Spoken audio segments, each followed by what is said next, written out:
Nous avons précédemment abordé le mythe de Zeus, de ses éclairs à ses colères. Il est à présent évident d'aborder celle qui partage son trône et dont la destinée est tout aussi spectaculaire. Héra est à la fois la sœur et la femme de Zeus. Elle est plus communément désignée comme la reine des dieux et du ciel. En tout cas, il est certain qu'il se rapproche d'une certaine idée de souveraineté. Prier en ce nom permettrait également d'avancer le souhait d'une saison féconde ou alors d'un mariage heureux. Pour faire court, Héra naît de l'union de Cronos et Héra. Comme ses frères et sœurs, elle est dès la naissance avalée par son père, car Cronos avait peur de la prophétie, selon laquelle un de ses enfants serait plus puissant que lui. Enfin, Zeus, le frère d'Héra qui n'a pas été englouti par Cronos, s'était retrouvé exilé sur une île grâce à la complicité de Médée, sa mère, revient enfin afin d'empoisonner Cronos pour qu'il puisse vomir ses enfants. C'est ainsi, et par cette manière un peu étrange, que Héra arrive au monde. Héra est décrite comme belle, majestueuse, mais aussi avec un regard sévère. Elle est souvent représentée avec son sceptre, son diadème, mais aussi son animal totem qui est le paon. Le paon étant symbole de vigilance et de loyauté. Dans la mythologie grecque, Héra n'est ni douce, ni docile. Elle est ancienne, souveraine et quelque peu inflexible. Elle incarne le lien, la loi, la fidélité, mais aussi la colère lorsqu'une de ses lois est brisée. Enfin, pour comprendre Héra, il faut écouter ce qu'elle protège, mais aussi ce qu'elle punit. Son caractère est constant. Il est simple, elle est toujours fidèle. Mais nous verrons qu'elle est aussi jalouse et orgueilleuse des amantes de Zeus. Contrairement à ce que l'on pourrait penser, Héra n'est pas la déesse de l'amour, loin de là, elle est la déesse du contrat. Et c'est précisément ce contrat que Zeus ne cessera de trahir. Zeus désire Héra depuis longtemps, mais Héra, elle, ne souhaite pas dans un premier temps s'unir à lui. Selon une tradition très ancienne, Zeus aurait créé une averse lorsque Héra marchait dans la forêt. Obligée de s'abriter, elle trouva alors une grotte. Zeus prit alors la forme d'un coucou et alla directement dans la grotte. Héra prit donc le pauvre oiseau en pitié et le serra très fort contre elle. C'est alors à ce moment que Zeus reprit sa forme divine sous l'armure d'Héra. Même si c'est très osé de sa part et qu'il en a clairement rien à faire du consentement d'Héra, de cette histoire est née une véritable tradition en Grèce antique. Aucun écrit ne s'accorde sur le lieu exact de cette union, mais plusieurs grottes sont vénérées en Grèce pour cela. Il est donc coutume d'y exercer des rites de fertilité ou d'y trouver l'exercice de cultes secrets, voire même de cultes féminins. Cette union est célébrée chaque année durant le mois de Gamélion, qui est le mois des mariages sacrés. Il est donc très courant de voir le peuple athénien se marier à cette période de l'année. Les Athéniens et les Athéniennes offrirent donc aux mariés des grenades et des pommes. Les pommes sont en vérité une référence aux pommes d'or des Hespérides. Les pommes d'or des Hespérides sont des fruits divins offerts par Gaïa à Héra pour célébrer son union avec Zeus.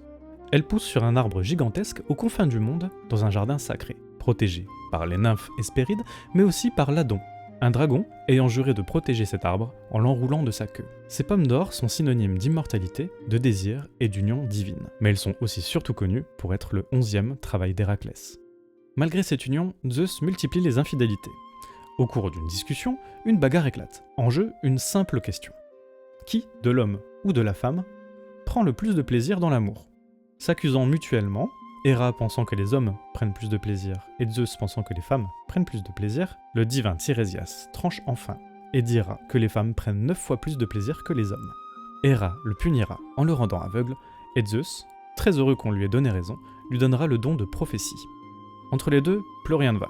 Avec Zeus, les démonstrations ratées et les querelles s'accumulent. Premièrement, Ixion fut accueilli sur le mont Olympe alors qu'il convoitait fortement Héra. Zeus l'ayant deviné, et au lieu de simplement l'arrêter, va créer un double à l'image d'Héra, et Ixion s'unira avec elle. Zeus punira Ixion aux enfers en l'attachant à une roue tournant éternellement pour avoir confondu l'hospitalité et le désir. Ensuite, lors d'un combat, Zeus eut une idée. Il lança un sort au géant Porphyrion pour qu'il tombe éperdument amoureuse d'Héra. Zeus, voulant montrer sa supériorité, l'abattit devant Héra, car personne n'approche la reine des dieux. Enfin, dans l'ombre du mont Cithéron, une mortelle rappela à Héra que Zeus ne changera jamais, après qu'il eut trompé Héra avec une jeune femme. Dès lors, une véritable rupture se dessinera dans la vie d'Héra. Elle se dit qu'elle ne lutterait plus contre son époux, mais plutôt contre les conséquences de ses fautes. Ainsi, lassée de ses trahisons et de ses humiliations, Héra osa comploter contre Zeus. Elle échouera et sera enchaînée par des chaînes d'or suspendues entre le ciel et la terre au sommet de l'Olympe. Il accrocha même des enclumes au bout de son poignet pour que son poids lui devienne supplice. Alors complètement exposée au regard des dieux et des abîmes, Héra demeura longtemps dans un entre-deux cruel. Les dieux n'osèrent intervenir, et lorsque Héra se libéra, elle ne fit rien, elle ne cria pas, elle ne pleurera pas, elle se releva, simplement, droite et silencieuse. Et ce jour-là, quelque chose se brisa à jamais. Elle mènera la plus grande croisade de sa vie, pour qu'il n'y ait plus jamais de tyrannie, plus de tromperie, nulle part. Héra donna naissance à plusieurs dieux.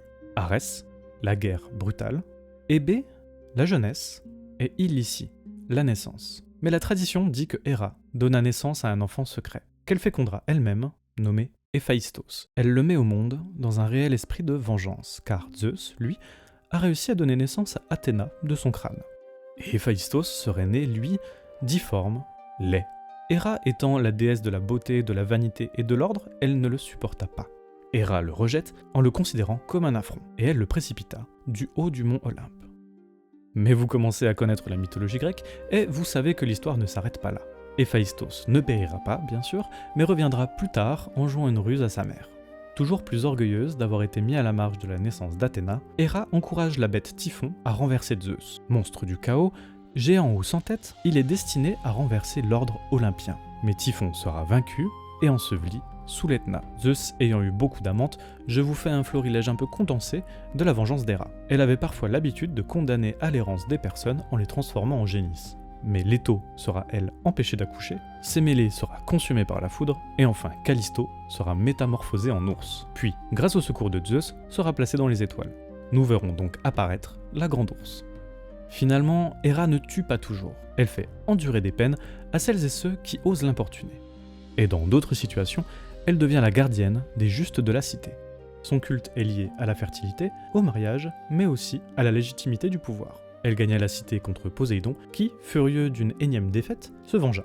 Il assécha les fleuves de l'Argos et renda ainsi les terres arides. Durant la guerre de Troie, Héra a aussi choisi son camp. Offensée lors du jugement de Paris, où on demande au roi des Troyens de choisir la plus belle femme parmi l'assemblée, Paris préfère citer Aphrodite, ce qui rendra Héra furieuse. Elle vouera dès lors une haine implacable contre Troie. Elle soutiendra activement les Grecs, use de ruse pour affaiblir les Troyens, elle détourne même le regard de Zeus qui observe attentivement le champ de bataille en se parant de ses plus beaux habits, de ses plus beaux bijoux, elle empruntera même la ceinture magique d'Aphrodite qui apporte le désir, puis séduit Zeus. Lorsqu'il succombe sous son charme, Héra emmène un petit peu plus loin, à l'écart, pour qu'il puisse dormir. Grâce à cette absence, Héra pourra donc aller voir Athéna pour lui demander d'apporter son soutien aux héros grecs sur le champ de bataille. Enfin, Héra est soutenue par les femmes dans toutes les cités grecques. Elle est plus communément celle que l'on invoque à chaque grand passage de la vie. Elle veille sur le mariage, mais aussi sur l'épouse et sa place au sein du foyer. Son culte est alors au plus haut lors des fiançailles, mais aussi des unions et encore des séparations. Car oui, Héra incarne autant l'ordre que les épreuves dans le couple. Lorsqu'une femme est enceinte et s'apprête à donner naissance, c'est là qu'intervient Illici, la fille d'Héra. Héra délègue peu de choses, mais l'acte de naissance, elle le fait. Pourquoi ? Parce que la naissance est considérée comme un instant de crise. Et les instants de crise, c'est trop dangereux. Donc, elle s'en écarte, elle préfère déléguer. Illici est donc toute désignée comme la déesse des douleurs durant l'accouchement, mais aussi de l'ouverture du corps et du passage à la vie. C'est en quelque sorte une sage-femme qui n'intervient que lors de l'accouchement, durant les moments les plus critiques. Dans les mythes, Héra peut même demander à Illici d'accélérer ou de ralentir les accouchements, pour vous dire à quel point Héra conserve l'autorité symbolique de la maternité. Pour finir, laissez-moi vous dire que Héra ne meurt pas, car les déesses ne s'éteignent jamais. Elle demeure à travers les âges mythologiques et défend ce qui lie le mariage, la parole donnée, le foyer et les cités. On l'a dite jalouse, cruelle, tyrannique parfois. Mais cette colère n'est jamais gratuite. Elle naît toujours d'une promesse brisée. Héra n'incarne ni le désir ni la conquête, elle incarne la loi.